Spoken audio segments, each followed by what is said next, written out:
Well, thank you. It's great to be in front of such a great audience. So many people interested in technology, blockchain for social impact. That's really great. So I'm Rohini. I'm the Chief Data Scientist at PeaceTech Lab, as they mentioned. And my own background is technology. I work in AI and machine learning. And for the past year and a half, it's been just wonderful to be able to work with a cross-disciplinary team, social scientists, people with international relations and conflict, who understand conflict. So what I'm going to do today is talk to you a little bit about the work that we're doing at the lab. And there is a blockchain piece of this as well. So it's data and technology for scalable peace building. And I think I really want to emphasize the data part of it. I think some of us take the data piece for granted. And I just want to start off with showing you just the variety of data that's available for us right now. Everyone talks about big data in terms of the volume of data, but there's also the different kinds of data that's available. And just wanted to show you a quick video that our interns put together that talks about the kind of data that's available. Unlimited amount of data to ingest and analyze. Technology now allows us to tap into the troves of unstructured data generated by open sources and quickly hone in on the issues and events important to our work. The rise of social media and the real-time data it generates has also proven to be a game changer. Social media data can illustrate macro trends in conflict, human behavior, and social sentiment. It can also highlight hyperlocal developments and incidents that might otherwise go unnoticed to outside observers, providing peace builders and other stakeholders with valuable, granular insights. The rise of internet-enabled sensors has also expanded our access to data. This has proven particularly relevant to the collection of environmental data, such as levels of soil moisture, air quality, and noise pollution. Satellite, sensor, and drone data have further enabled us to gather evidence of conflict and human rights violations in locations where physical access is difficult or impossible. The images shown here, produced by Planet Labs and Digital Globe and analyzed by Human Rights Watch, show the destruction of villages in Myanmar as captured from above. Among the most ubiquitous sensors out there is the smartphone. By leveraging the explosion of cell phone usage worldwide, we have developed the capability to gain locally sourced insights to issues that have challenged development and peace-building practitioners for decades. Data has unlocked exciting, new possibilities for peace builders and development practitioners alike. With the promise of this new technological era, we can each do our part to make the world a better place, one step at a time. All right, so thanks to our interns for putting this video together. So now that we have all this data, what do you do with it? And this is really the heart of what I think all of us are interested in. And I just wanted to point out a few, some really interesting, what we call success stories. One of them was a project that was actually implemented right here at USIP. And this was in the West Bank, where there was a lot of conflict because security forces really weren't sure of where the borders were. And so a lot of unnecessary conflict due to that. And by using just mobile phones, GPS, and being able to map this all out, they demonstrated a significant reduction in the conflict due to this. So that's an example. Another one is Hala Systems. This is a company that was actually part of the PeaceTech Accelerator, an incubator where we help companies doing social impact move forward. And so they use sensor and social media technology in Syria to provide early warning of bombing raids. I mean, even a 2 or 3 minute warning there can save hundreds of lives, so pretty impressive. But the last one is to tell you that you always don't need the really high technology, AI, machine learning. Sometimes even low tech is very useful in collecting data that makes a difference. And so this was another project done at the PeaceTech lab with refugee camps and women who were taught how to use simple tools like Kobo Toolbox to do surveys, and based on that, they determined that it was really a shortage of medicines and basic supplies that were needed, and this was delivered to them. So just a sort of an assortment of the kinds of projects. But the thing that we are focused on at PeaceTech Lab is really scalable solutions. Each of these involve time, money, and so on. So we have embarked on our own effort called Ground Truth Global. And this is a system that provides early warning of social and economic disruption in these emerging countries due to all kinds of volatility. So I'll just walk you through a little bit about Ground Truth. But before that, we'll just take a quick look at what do we mean by early warning. Early warning could be something on the order of minutes, like the system that Hala Systems implemented in Syria. But it could also mean what will happen in a couple of years. Is the state unstable? Where we're really focused on is, can we provide some early warning of things that might happen in the next few days, next few weeks, next few months? If we can do that, then people can actually take action to either prevent it, to mitigate the impact, and so on. And that's what really Ground Truth is really focused on. So quickly, to walk you through Ground Truth, I'm not going to go through all of this, but what we're really interested in is on the left-hand side, we talk about different kinds of indicators. So these are indicators that could provide early warning of social disruption, all kinds of economic disruption, and so on. So things like hate speech. We've shown that hate speech is correlated with violence. You can have labor issues and crime and all of these.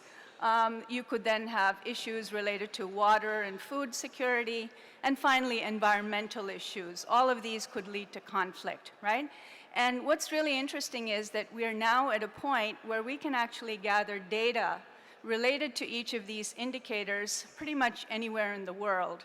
So by using a combination of this sensor data, social media data, and pulling all that together, you can aggregate it to say that, for example, in Cairo today, we think the stress level related to social unrest is at a 7, whereas at last week it was at a 5, right?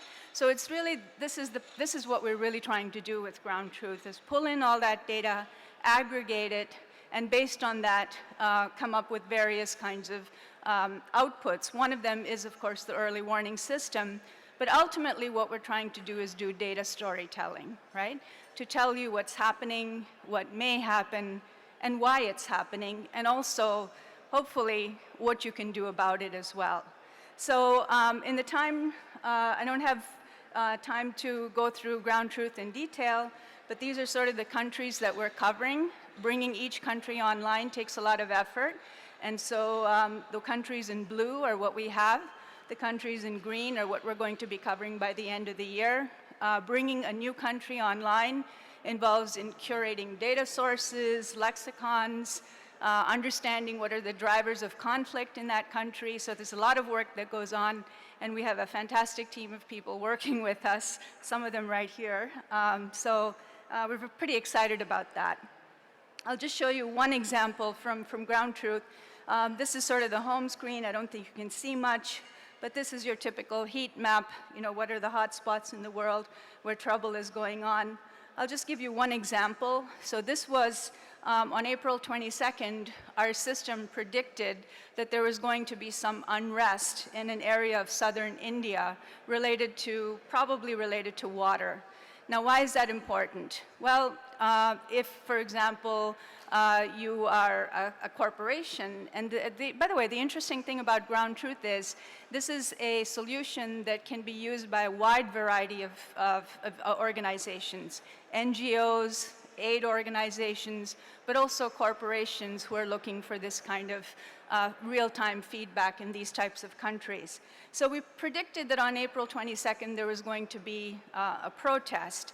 And if you are a bottling company that's making soft drink beverages, which is actually the case here, You're worried about this. Why? Not because of shortage of water. It's because you have access to the water, but the people around you don't. And so, there might be retaliation, unrest, and all of that. So if you have a couple of days advance warning of this, you can diffuse the situation. You can help provide water tankers to these people. And a lot of these companies do want to engage in those communities. So an example of how you could actually do something constructive with this kind of early warning. I'll just skip towards the end here. And this is Pakistan. And we're showing all the conflict areas in Pakistan. A lot of the conflict here also is related to water security, especially in the southern part of Pakistan, in Sindh province, and we're tracking all of this. And you can see the incidents related specifically to water security. And if you actually plot the graph, you can see that this is highly correlated with rainfall. So you have low rainfall, the incident of protests suddenly spikes, right? And this was 2017, when the rainfall was not too bad. But in 2018, it's almost drought conditions, and the level of protest is significantly higher. So these are the kinds of correlations that we're looking at. Now, in the time remaining, I just wanted to mention one thing. We talked about local data. So what is local data? It's data that we actually source locally. That is, you ask people in these cities, in these villages, to give you information. And this is a very important part of what Ground Truth needs. It needs this type of data from all over the world, from different cities. So it's a humongous data collection project. Not only that, but if you're asking people to contribute data, you have to be sensitive to their privacy. We're not interested in any personal information, but sometimes there's retaliation against people who are providing sensitive data, for example, around corruption and so on. So you want to make sure you protect these people. The other issue is, if you want people to go on giving you data on a regular basis, you need to incentivize them as well. Why should I contribute data? Maybe if I'm contributing data about food prices in the market, then the system can return to me what the food prices are in neighboring markets, right? So incentivization doesn't always have to be money. It could be other valuable information as well. So we were looking for, how do we go about crowdsourcing this and addressing all these kinds of issues, protecting people, incentivizing people, and also, in order to scale this up, you need to have the private sector also involved in some way. And this is where we ran into the people from Consensus, and we started thinking about a whole new application, which we're very excited about. This is a crowdsourced data collection platform. And we're calling this Ways for Social Disruption, because it's gathering signals and data from all kinds of different data. And we're trying to use this to actually predict social disruption. But this is ultimately around local data collection. And so if you think about it, we know what kind of data we need to gather, right? So we want to know, for example, are the schools closed today for some unusual reason in your city? So these are the kinds of questions we want. And they might differ from city to city, from time to time. So we also started thinking, how do we go about getting large numbers of people on board with this?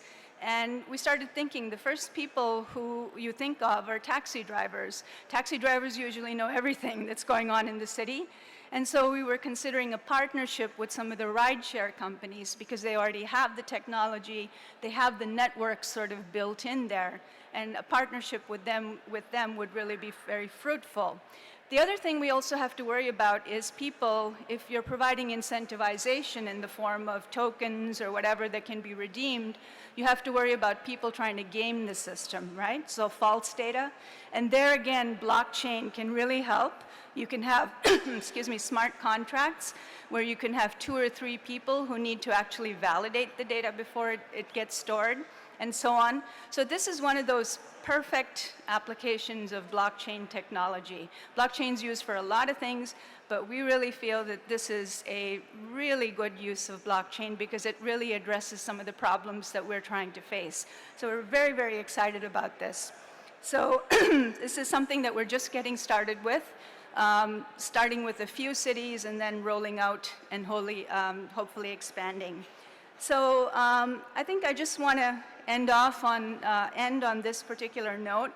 I think there's a tremendous opportunity to use data, and even data that we can't even imagine today, as well as leading edge technology to really make a difference. And that's what it's all about, making a difference, reducing conflict, poverty. But in order to do this, there's a lot of challenges, some of it related to the ethical use of the data, data protection, protecting the people who are contributing the data. And our view is that a successful, scalable solution for this is going to involve public-private partnerships, and that's what we're really looking to do. So anyway, this was Ground Truth Global. We'd love to give you a demo if you're interested. Contact anyone at PeaceTech Lab or the Ground Truth team, and we're happy to go through with it in detail with you. And thank you.